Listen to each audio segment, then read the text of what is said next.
তানিয়া, একটু গ্রুপে মেসেজ দাও তো, সবাই যেন ঢুকে।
কি ব্যাপার, সবাইকে বললাম যে ক্লাস হবে, তারপরেও কেউ আসে নাই। এরকম করলে কিভাবে ক্লাস নিব?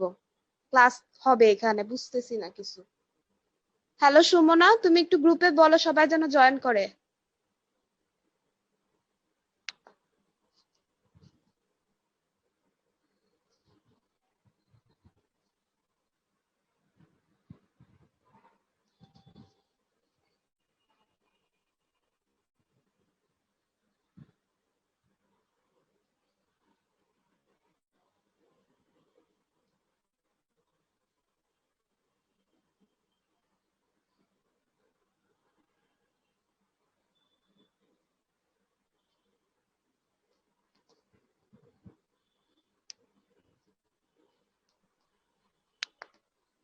বাকিদের কি ক্লাস করার ইচ্ছা নেই? আচ্ছা ভাই, আপনি শুরু করে দেন, এরা ক্লাস মনে হয় করতে চায় না, শুধু শুধু এদের জন্য বসে থেকে লাভ নাই।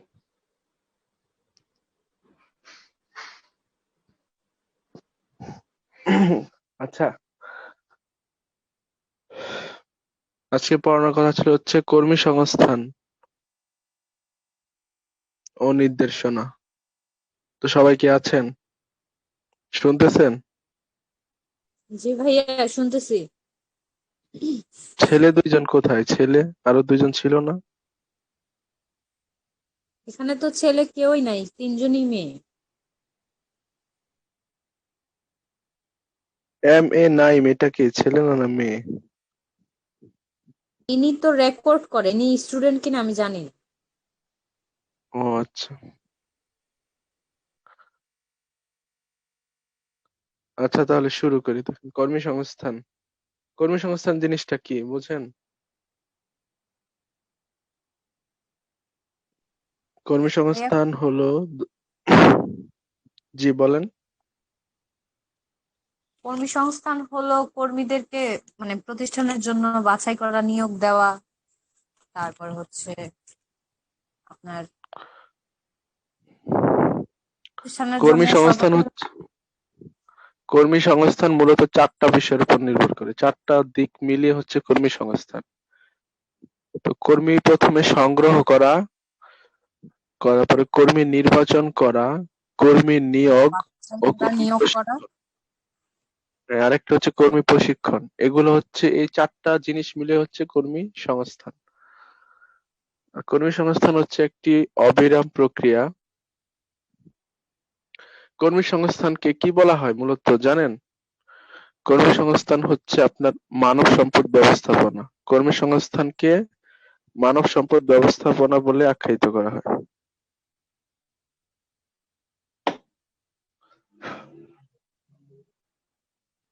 তারপরে মানব সম্পদ ব্যবস্থাপনার পূর্ব নাম কি ছিল জানেন সেটা?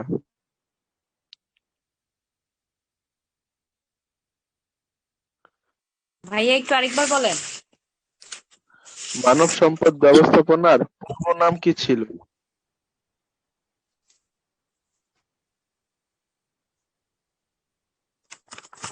মানব সম্পদ ব্যবস্থাপনার অপর নাম। পূর্ব নাম। আগে কি নামে ডাকা হতো এটাকে?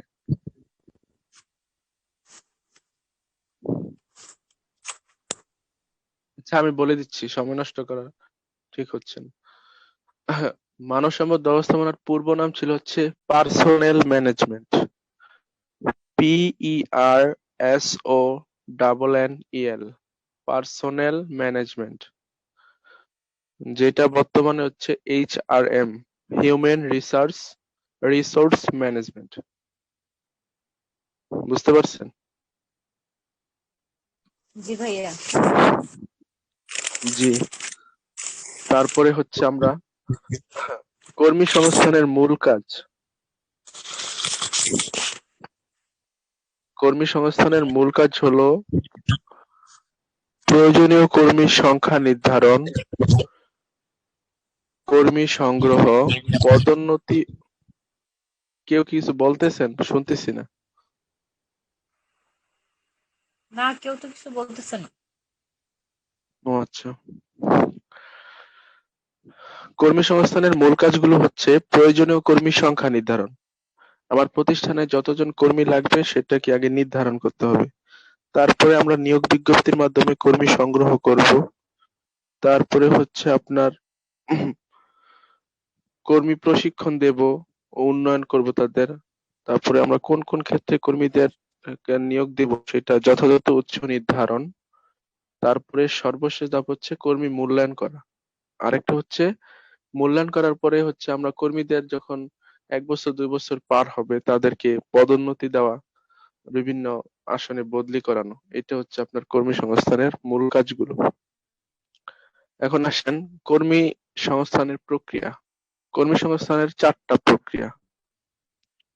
আপনারা লিখতে পারেন এটা। কর্মী সংস্থানের প্রক্রিয়া হচ্ছে 4টা। প্রথম হচ্ছে কর্মী সংগ্রহ করতে হবে, তারপরে হচ্ছে কর্মী নির্বাচন করা, তারপর হচ্ছে কর্মী নিয়োগ দেওয়া, আর হচ্ছে কর্মী প্রশিক্ষণ। এই মূলত 4টা প্রক্রিয়া কর্মী সংস্থান করা হয়।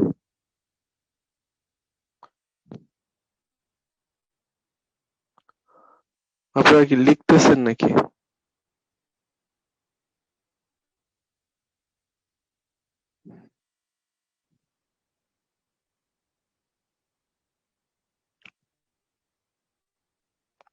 হ্যালো?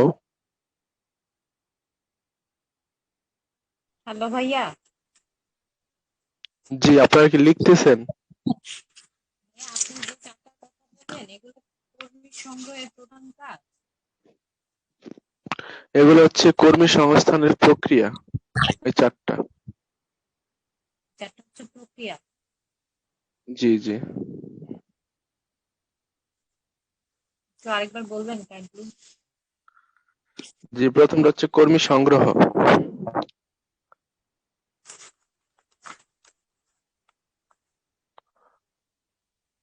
তারপর? তার কর্মী নির্বাচন, কর্মী নিয়োগ, কর্মী প্রশিক্ষণ।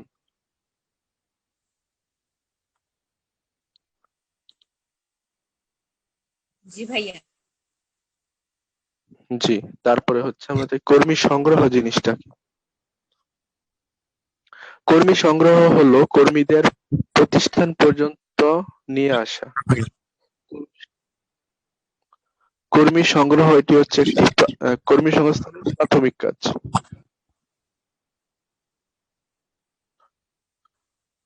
কর্মী সংগ্রহ একটি ধনাত্মক কাজ।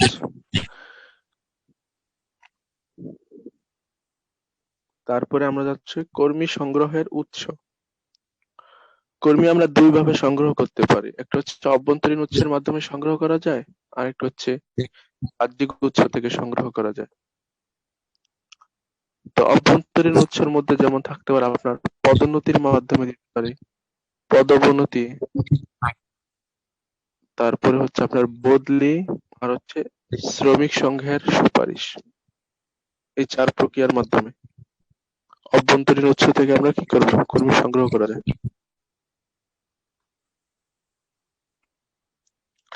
এরপরে হচ্ছে আপনার বাহ্যিক উৎস যেটা, বাহ্যিক উৎস থাকতে পারে, বিজ্ঞাপন আছে, বিভিন্ন শিক্ষা প্রতিষ্ঠান আছে, চাকরি নিয়োগ সংস্থা আছে, প্রশিক্ষণ কেন্দ্র, ইন্টারনেট এবং জব ফেয়ার।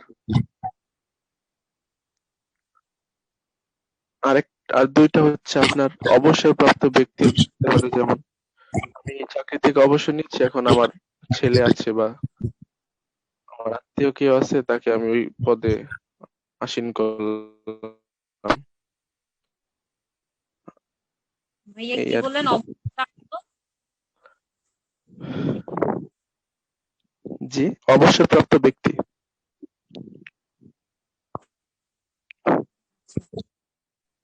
দেখেন, তারপরে হচ্ছে আপনার পদোন্নতির ভিত্তি। পদোন্নতিটা কিভাবে হয় সেটার ভিত্তিটা আমরা জানবো।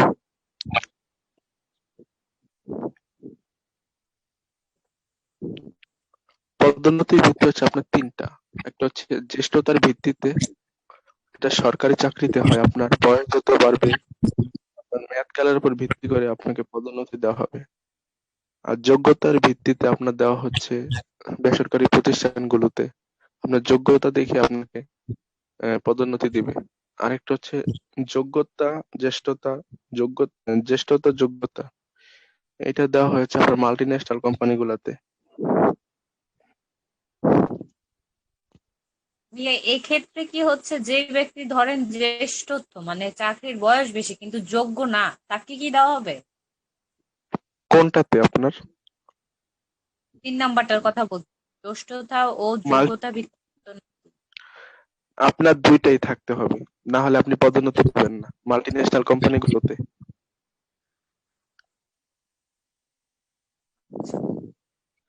করে ঠিক যে আছে। চাকরির বয়স কম কিন্তু সে হচ্ছে চাকরির জন্য বেশি যোগ্য, তাকে পদোন্নতিটা আগে দেওয়া হবে, তাই না?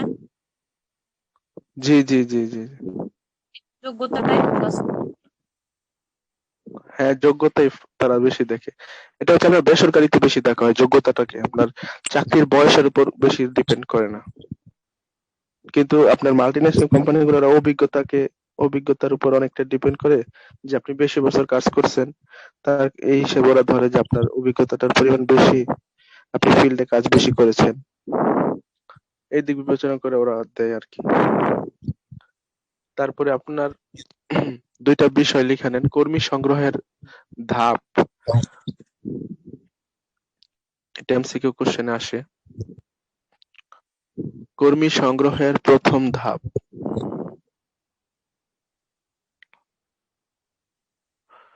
কর্মী সংগ্রহের প্রথম ধাপ হচ্ছে বিভাগীয় রিকুইজিশন প্রাপ্তি।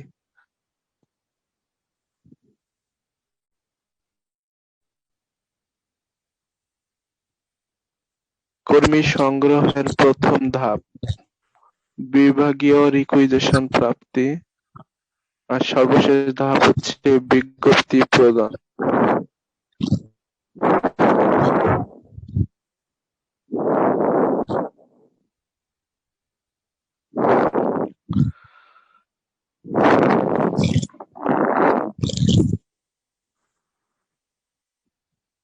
আমরা কি শুনতেছেন কথা? জি ভাইয়া, দেখছি। জি। তারপরে হচ্ছে আপনাদের বলেন তো, বাংলাদেশের সরকারি কর্মী নিয়োগ দেয় কারা?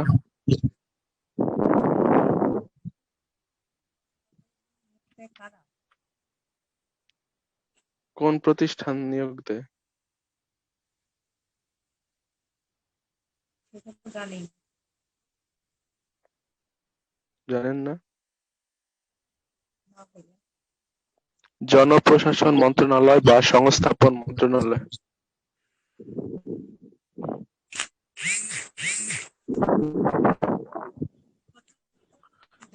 বাংলাদেশে কর্মী নিয়োগ করে কি জনপ্রশাসন মন্ত্রণালয়, আর কর্মী নির্বাচন করে সরকারি কর্ম কমিশন।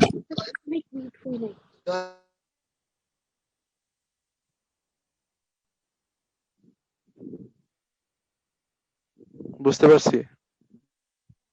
জনপ্রশাসন মন্ত্রণালয়, নিযুক্ত করে। এটা হচ্ছে নিয়োগ দেয়। নিয়োগ করেন, কর্মী নিয়োগ করেন, আর কর্মী নির্বাচন করেন সরকারি কর্ম কমিশন। হয় উদ্ভব হয় জাতীয় শ্রমিক সম্পর্ক আইন 1936 সালে গৃহীত হয়।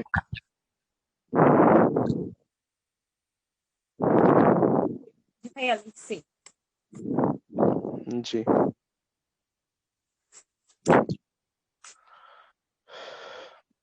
তারপর হচ্ছে আমরা যাব নির্দেশনায়।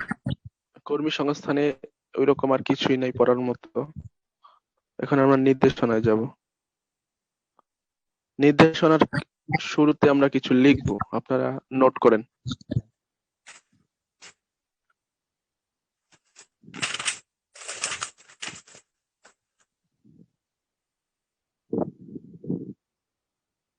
ভাইয়া বলেন। নির্দেশনা নির্দেশনা হচ্ছে ব্যবস্থাপনার প্রাণ।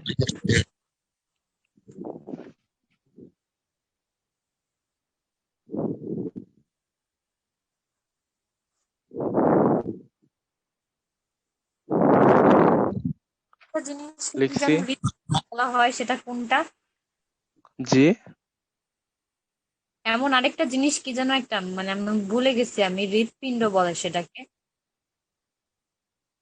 হৃৎপিণ্ড ব্যবসায়। হচ্ছে এইটাই আপনার হৃৎপিণ্ডই, এটা বলছে মার্শাল ই ডিমক। প্রশাসনের হৃৎপিণ্ড হচ্ছে নির্দেশনা। এটা মার্শাল ই ডিমক বলেছে, আমি বলতেছি, ঠিক আছে? একটা একটা একটা করে বলতেছি।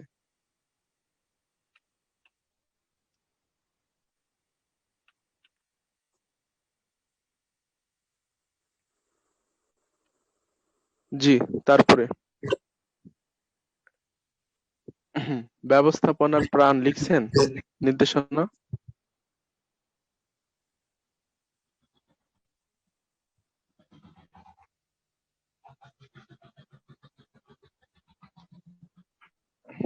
লিখলে বলেন অবশ্যই।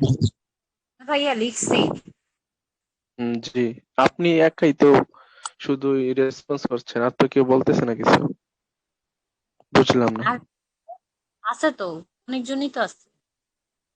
হ্যাঁ, 9 জন আছে, কিন্তু অন্য কেউ তো আর বলতেছে না। 9 জন থেকে 6 জন স্টুডেন্ট মেবি, আপনারা 3 জন তো 3টা কাজে বিভক্ত, শাবনাম আপু আর রেকর্ডার আর আপনি। হ্যাঁ হ্যাঁ, 6 জন student। 6 জন তো কি সব কই আসমা, জি তারপরে ভাইয়া এটা কি? শুনতে। তো কই কোনো রেসপন্স তো করতেছো না, যে লিখছো নাকি? লিখছি ব্যবস্থাপনা নির্দেশনা লিখছি। হ্যাঁ। তারপরে হচ্ছে লিখবা প্রশাসনের প্রাণ হচ্ছে যোগাযোগ।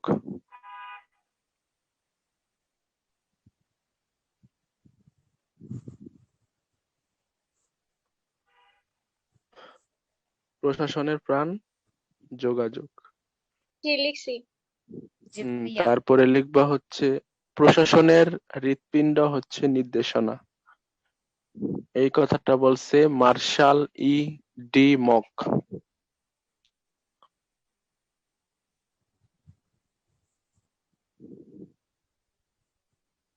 Martial E Dimock. প্রশাসনের প্রশাসনের হৃৎপিণ্ড। প্রশাসনের হৃৎপিণ্ড হচ্ছে নির্দেশনা। এই বাণীটা হচ্ছে মার্শাল ই ডিমকের।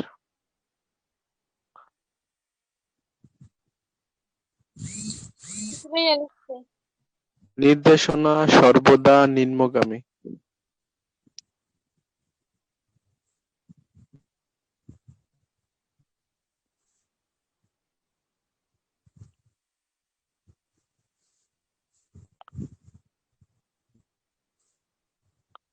জি ভাইয়া। নির্দেশনা পরিকল্পনা ও নিয়ন্ত্রণের মাঝে সেতুবন্ধন রচনা করে।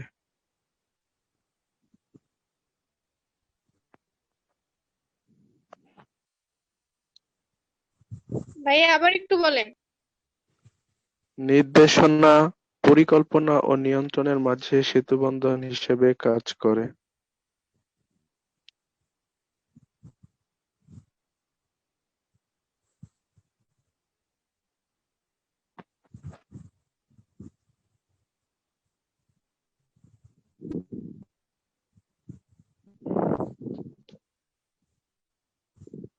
জি ভাইয়া, তারপর? নেতৃত্ব বিকশিত হয় যোগাযোগের মাধ্যমে।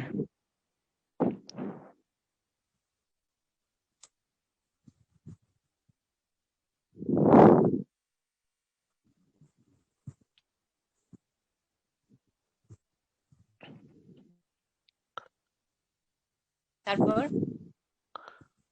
জি, তারপরে লিখবেন নেতৃত্বের প্রকারভেদ। নেতৃত্ব ৩ প্রকার প্রধানত।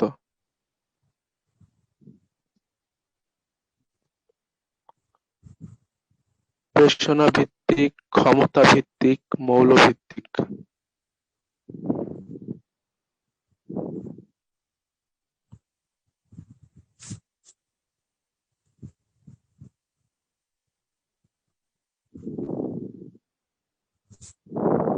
আরেকটা কি ভাইয়া, মৌল? জি, ম ঔকার ল। হ্যাঁ বুঝলাম, কিন্তু মৌল জিনিসটা কি? মৌল নেতৃত্ব। জিনিসটা কি? জি জি বলতেছি, একটার পর একটা আসতেছে।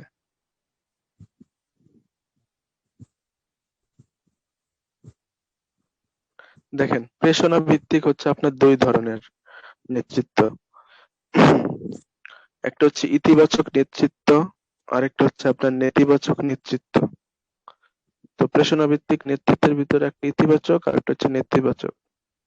ইতিবাচক তো আমরা বুঝি যে, এক্ষেত্রে নেতা তার কর্মীদেরকে পুরস্কার প্রদানের মাধ্যমে অনুপ্রাণিত করে। কাজে কি করবো, আমরা পুরস্কারের মাধ্যমে তাদেরকে কাজের প্রতি আকৃষ্ট করব। এটা হচ্ছে কি আপনার ইতিবাচক নেতৃত্ব।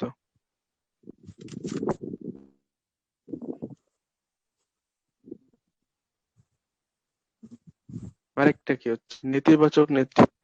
এক্ষেত্রে কর্মী কি করে, এক্ষেত্রে মালিক হচ্ছে আপনার চাপ সৃষ্টি করে কাজ আদায় কর্মীদেরকে করে, ভয়ভীতি দেখায়। ভয়ভীতির মাধ্যমে কাজ আদায় করে নেয়।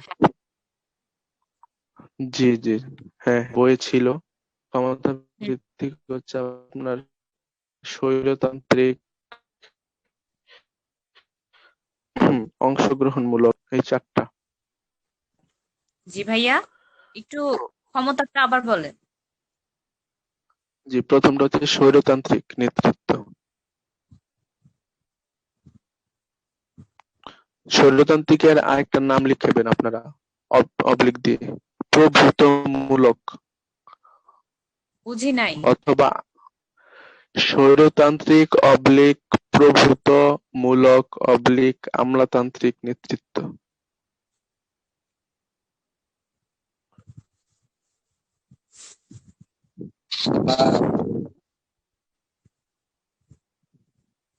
কেউ কিছু বলতেছে? 3টা নাম আছে ওইটা। জি, 3টা নামই, স্বৈরতান্ত্রিক, প্রভূতমূলক, আমলাতান্ত্রিক।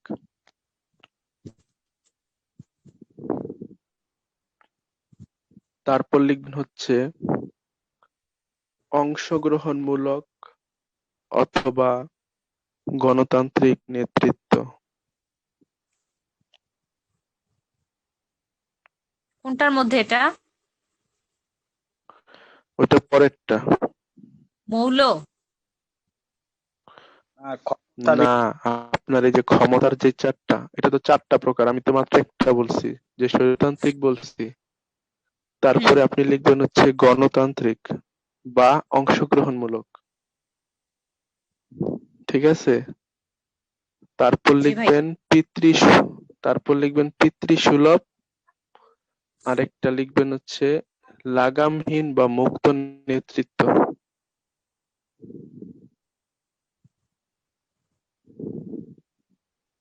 আসসালামু আলাইকুম ভাইয়া। ওয়ালাইকুম আসসালাম। ভাইয়া আমি হচ্ছে ফার্স্ট, তো আমি এখানে প্রথম ভাইয়া। আমি মানে কিছু দেখতে পাচ্ছি না যে কিভাবে আমি কিছু বুঝতেছি না ভাইয়া এগুলা। ভাইয়া তো কিছু শেয়ার করতে আমি তো শেয়ার করতেছি না, আমি জাস্ট মুখে বলতেছি, কারণ সবার কাছে বই আছে। সব আমি ভাইয়া মুখে বলতেছি। ও ভাইয়া বইটার নাম কি ভাইয়া? আমি তো জি, আমি তো প্যারাগনে কোচিং করছি, তো আমার প্যারাগনের বই ফান্ডামেন্টালস অফ বিজনেস,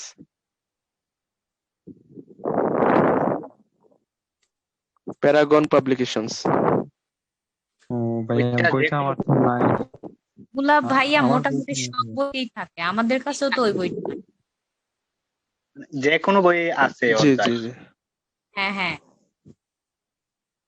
আপনার ইন্টারের মেন বইটাতেও খুললে পাবেন। জি জি, আপনি যদি প্যারা মনে করেন তাহলে আপনি নীলক্ষেত থেকে বইটা কিনে নিতে পারেন, অথবা রকমারিতে অর্ডার করতে পারেন, অথবা ফার্মগেট থেকে কিনে নিতে পারেন। ভাইয়া এক্স্যাক্টলি প্যারাগনের বইটা পড়তে হবে এমনটাও তো না, সব বইতেই তো এগুলো থাকে। হ্যাঁ সেইটাই, উনি তো যদি প্যারা মনে করে তাহলে কিনে নিতে পারে। আমারও তো এই আপনার আর কি। বইটা নাই, কিন্তু আপনি যেগুলো বলতেছেন সেগুলো অন্যান্য বইয়ের সাথেও তো মিলে। হ্যাঁ হ্যাঁ সেটাই, তবে কিছু কিছু আছে যে নাই ওই আপনাদের ইন্টারের বইয়ে। এজন্যই তো হচ্ছে অ্যাডমিশনের যে কোনো একটা বই ফলো করতে হবে, যেমন আমার গুলো আছে বা অন্যান্য কোচিং এর শিট জি আছে। জি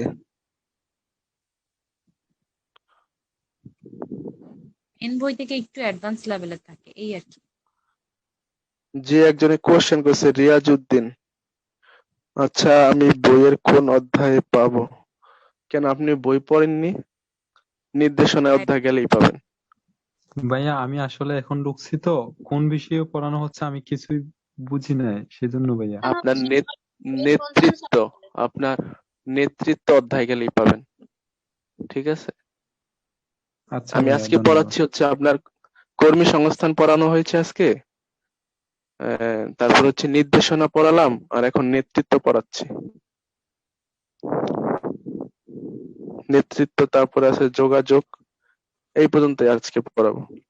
আপনার কিন্তু বইয়ের সব পড়বেন না, এই কারণেই হচ্ছে আপনাদের এই যে অ্যাডমিশনের বইটা বের করা হয়, যে বইয়ের হ্যাঁ হ্যাঁ, কিন্তু সব পড়লে আসবে না, আর বইয়ের সব বইয়ের পড়া লাগেও না।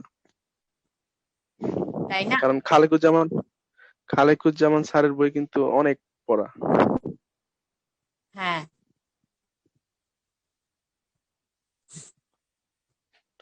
জি, তাহলে আমরা পড়ায় ফিরি। তো লিখছেন সবাই চারটা ক্ষমতা হ্যাঁ ভাইয়া। আর 10 মিনিট অ্যালার্ট আছে, 10 মিনিট পরে কিন্তু আবার নতুন করে জয়েন করতে হবে। অ্যালার্ট আসছে আমার কাছে একটা, তো সমস্যা নেই। শবনম আপু কোথায় চলে গেছে? উনি নতুন লিংক দেবে, সমস্যা নেই, আপনাদের গ্রুপে আপনারা আবার নতুন ভাবে জয়েন করেন।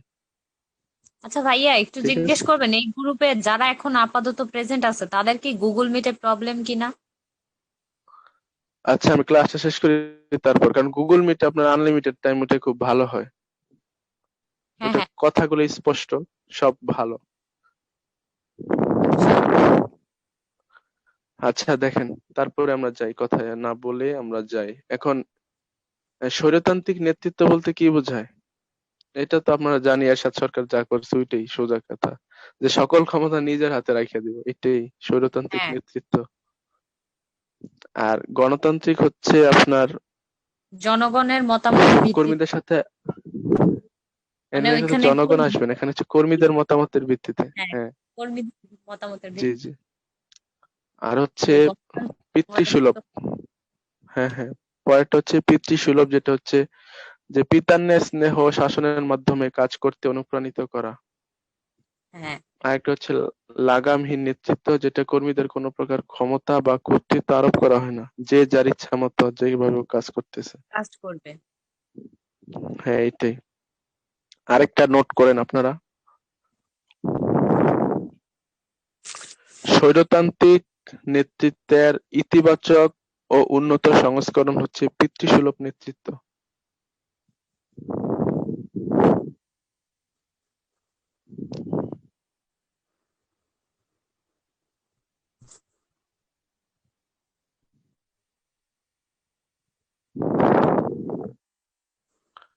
লিখছেন? ভাইয়া আরেকবার একটু বলেন। জি, স্বৈরতান্ত্রিক নেতৃত্বের ইতিবাচক ও উন্নত সংস্করণ হলো পিতৃসুলভ নেতৃত্ব।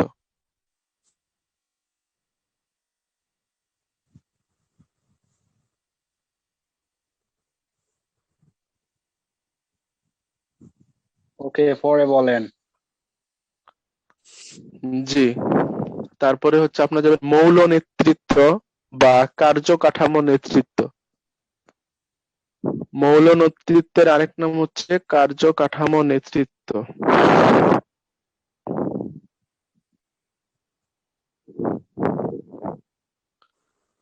লিখছেন? হ্যাঁ, বলেন। জি, এটা নেতৃত্বের উদ্ভাবক হচ্ছে F E fiddler. F E ভাইয়া ফিডলার। জি জি ভাইয়া কি বললেন নেতৃত্বের আরেক নাম? মৌল নেতৃত্বের আরেক নাম কার্যকাঠামো। জি, কার্যকাঠামো নেতৃত্ব। অথবা দৃষ্টিভঙ্গি বিচারে যেটা করা হয় ওইটা। না, এটা হচ্ছে আপনার কর্মের ভিত্তিতে, আর কর্মকেন্দ্রিক আর হচ্ছে কর্মী কেন্দ্রিক, এই দুইটার উপর ডিপেন্ড করে। এই দুইটা নিয়েই হচ্ছে এইটা। আমি বলতেছি, আপনারা শোনেন। মৌলভিত্তিক নেতৃত্বের আরেক নাম মানে লিখছেন আপনারা কার্যকাঠামো এটার নাম নেতৃত্ব। তিনটা না? জি জি ভাইয়া ভাইয়া লিখছি। জি, একে সহানুভূতিপ্রবণ নেতৃত্ব বলা হয়। সহানুভূতিপ্রবণ নেতৃত্ব।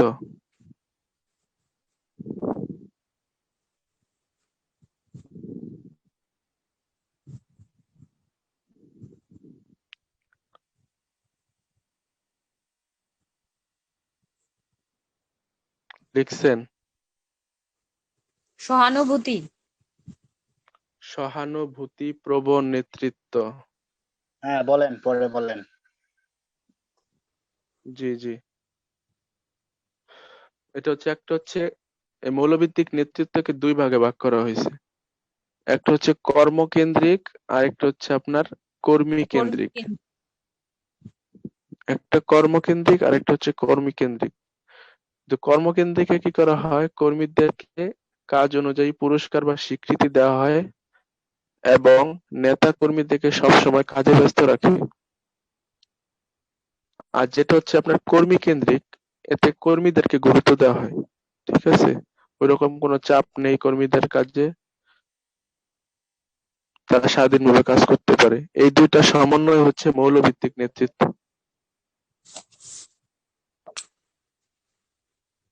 কিন্তু ভাইয়া জি, যেটাতে সহানুভূতি প্রবণ বললেন সেটাকে আবার কর্মী কেন্দ্রিক নেতৃত্ব বলা হয়, এটা আবার দিয়ে দিচ্ছে আরেকটা জায়গায়। মানে মৌলের ভিতরেই তো কর্মীটা, তো সেখানে স্পেসিফিকলি দেওয়াই আছে যে সহানুভূতি প্রবণ হলে সেটা হচ্ছে কর্মী কেন্দ্রিক, মানে কর্মীদের উপরই তো সহানুভূতি করা হয়। জি জি, কর্মীদেরই তো আপনি সহানুভূতি করবেন। হ্যাঁ হ্যাঁ। কে জানে হাত তুলছে, কে? অস্ত্র কারখানা কে? ভাইয়া এই লাইফ টাইমে অনেকে হাত তুলে কিছুই বলে না, ওইদিকে না তাকাইলেও হবে। জি, তারপরে হচ্ছে আপনারা আসেন, আধুনিক দৃষ্টিভঙ্গিতে সবচেয়ে উত্তম নেতৃত্ব কোনটা বলেন তো? নেতৃত্ব জি, মানে এই যে যে আধুনিক চারটার দৃষ্টি, মধ্যে চারটা নেতৃত্বের কথা, সবগুলা, যতগুলা বলছি সবগুলার মধ্যে কোনটা?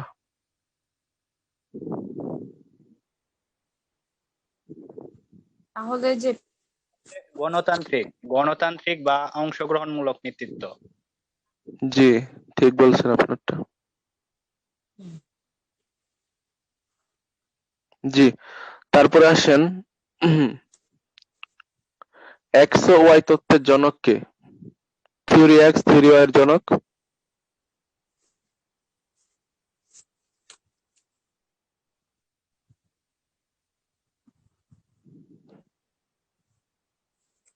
পারেন না? ভাইয়া পারি। থিওরি- ওই যে কে উইলিয়াম, বলেন? জানি একটা না, উইলিয়াম উইলিয়াম তো নাই।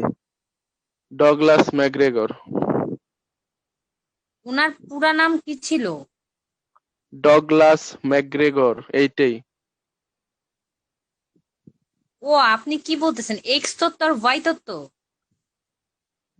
জি জি, আপনি কি শুনছেন? ও না না, এটা হচ্ছে জেড তত্ত্ব ছিল। ওটা জেট তত্ত্ব তো আরেকজন লিখছে, কি যেন, উইলিয়াম উইলিয়াম ওউচি। ওচি, হ্যাঁ উইলিয়াম ওচি ওইটা। জি, ওইগুলো আপনাদের বই আছে, সবগুলো আর দেখে নিন। তো এখানে আমি দুইটা, ম্যাকগ্রেগর একটা জিনিসের, তো জি ম্যাকগ্রেগরের এটা উল্লেখ করছি কারণ ম্যাকগ্রেগর তার থিওরি ওয়াইতে গণতান্ত্রিক নেতৃত্বকে প্রকাশ করেছেন, এটা বলার জন্য, ঠিক আছে। শিম ভাইয়া আচ্ছা, তারপরে বলেন। আর হচ্ছে আপনার থিওরি এক্সে যেটা প্রভূত ব্যঞ্জক, কোনটা প্রভূত ব্যঞ্জক, কোনটার কথা বলছি আমি? জি স্বৈরতান্ত্রিক নেতৃত্ব। থিওরি এক্সে ডগলাস ম্যাকগ্রেগর স্বৈরতান্ত্রিক নেতৃত্বের কথা বলছে, আর থিওরি ওয়াইতে কি গণতান্ত্রিক নেতৃত্বের কথা বলছেন। বুঝতে পারছি? জি ভাইয়া। জি। তারপরে হচ্ছে আপনাদের যোগাযোগের তো বলছি যে যোগাযোগ হচ্ছে প্রশাসনের প্রাণ। এই অধ্যায় থেকে তেমন কোশ্চেন হয় না, তারপর আমি কিছু বলতেছি যেগুলো না বললেই নয়। দেখেন, ফ্যাক্স এর পূর্ণরূপ।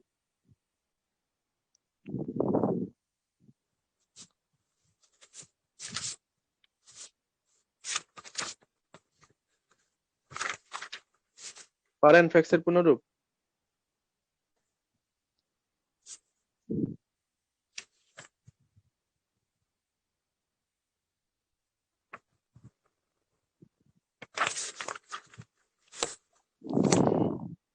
কি কেউ কিছু বলতেছেন না কেন? ফ্যাক্স ভাইয়া, এর পূর্ণরূপ পারেন? Fractional air space x row. ওইটা আপনি কি বই খুলে বলছেন মনে হইতেছে, পেজ টেজ হ্যাঁ নাড়াচাড়া হ্যাঁ, কইরা তারপর বললেন। আমি এইমাত্রই দেখলাম ইয়ের মধ্যে, শীটের মধ্যে। এটা হচ্ছে আপনার ফ্র্যাকশনাল এয়ার স্পেস এক্সেরোস, না জেরস। এক্সের উচ্চারণ জ হয়, জেরক্স। জেরক্স হবে? জি জি। এই এক্স এর উচ্চারণ নিয়ে কত প্রবলেম, এক এক জি, সময় এক একটা হয়। শুরুতে জয় হয়, জেরক্স, ঠিক আছে। একে ফ্যাক্স স্মাইলি বলা হয়ে থাকে। ফ্যাক্সের আরেক নাম কি? Fax smile. হ্যালো নাইম ভাইয়া, রেকর্ডের পারমিশন।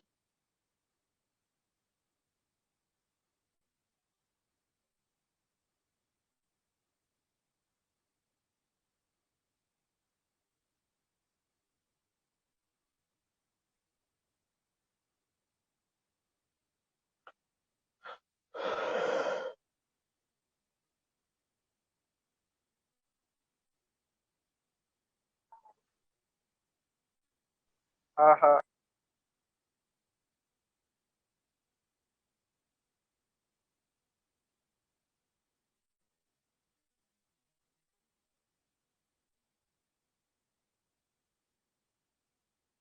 জি, শুরু করি নাকি? জি ভাইয়া।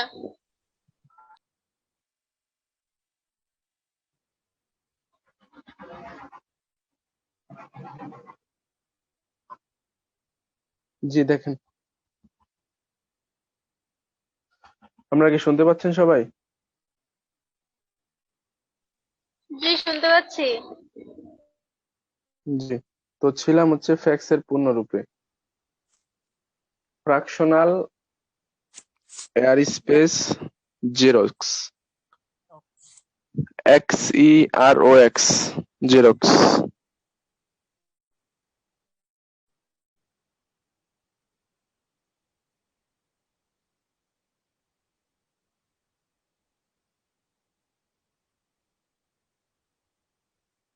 লিখছি সবাই? জি ভাইয়া। জি। তারপরে হচ্ছে লিখেন টেলেক্স,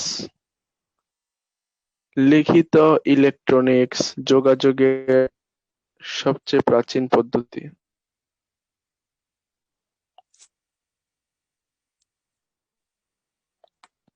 টেলেক্স, জায়গা ইলেকট্রনিক্স এল এ যোগাযোগের, টিইএলইএক্স, টেলেক্স। টেলেক্স। জি, টেলেক্স, টেলেক্স।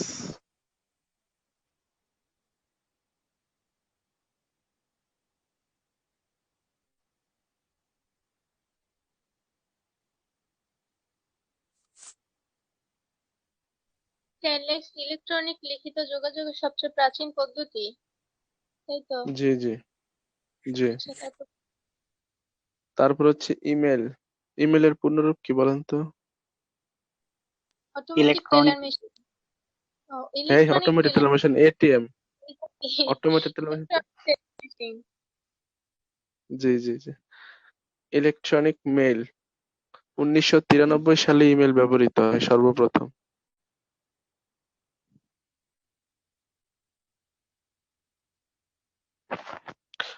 ইমেলের আপগ্রেড ভার্সন কি জানেন?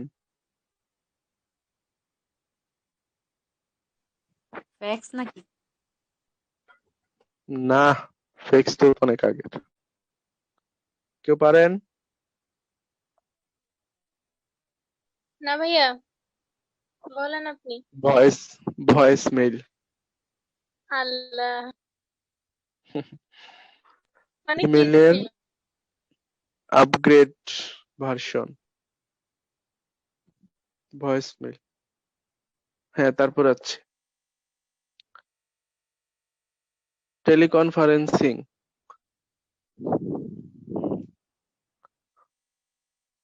টেলি শব্দের অর্থ হচ্ছে দূর, আর কনফারেন্সিং শব্দের অর্থ মতের আদান প্রদান।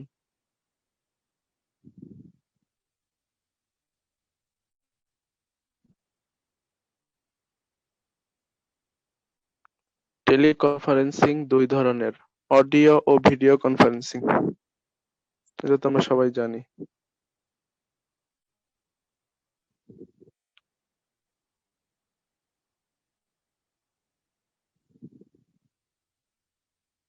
লিখছি সবাই? জি ভাইয়া। হ্যাঁ, জি। বলেন। তারপর হচ্ছে ইন্টারনেট। বিশ্বের সর্বপ্রথম ইন্টারনেট চালু হয় কোথায়? কত সালে? কোথায় না, কত সালে? 1969 সালে। জি। বাংলাদেশে কত সালে? 1996। জি। ইন্টারনেটের জনক? এটা বিন্টন জি কার্ভ। জি। ইন্টারনেটের সর্বাধিক ব্যবহৃত অংশ কোনটা বলেন তো? এটা www dot world wide web. হুম। সবাই কি লিখছেন এই কথাগুলো, যেগুলো জিজ্ঞেস করছি? ভাইয়া, ইন্টারনেটের জনকটার কথাটা আবার একটু বলেন, জনকের নামটা। ভিন্টন জি কার্ভ। ভিন্টন জি কার্ভ।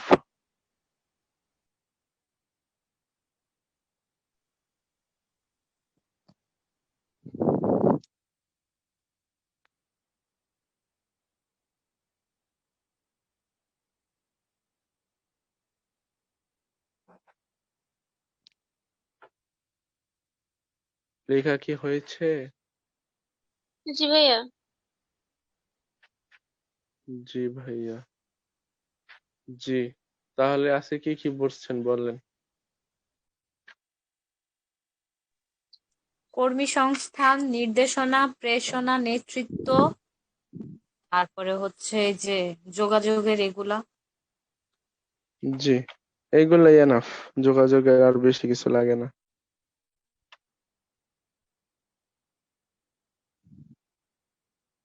তো সবাই বাসায় পড়বেন ঠিক মতো ভালোভাবে। আশা করি ভালো কিছু করবেন আপনারা।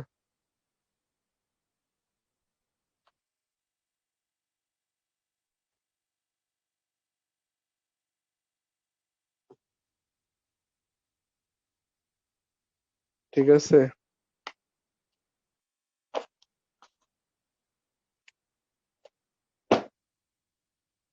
হ্যাঁ ঠিক আছে। জি, নো মোর টুডে, আজান নয়। সবাই যেতে পারেন। আল্লাহ হাফেজ। ওকে। জি ভাই, আসসালামু আলাইকুম। ওয়ালাইকুম আসসালাম।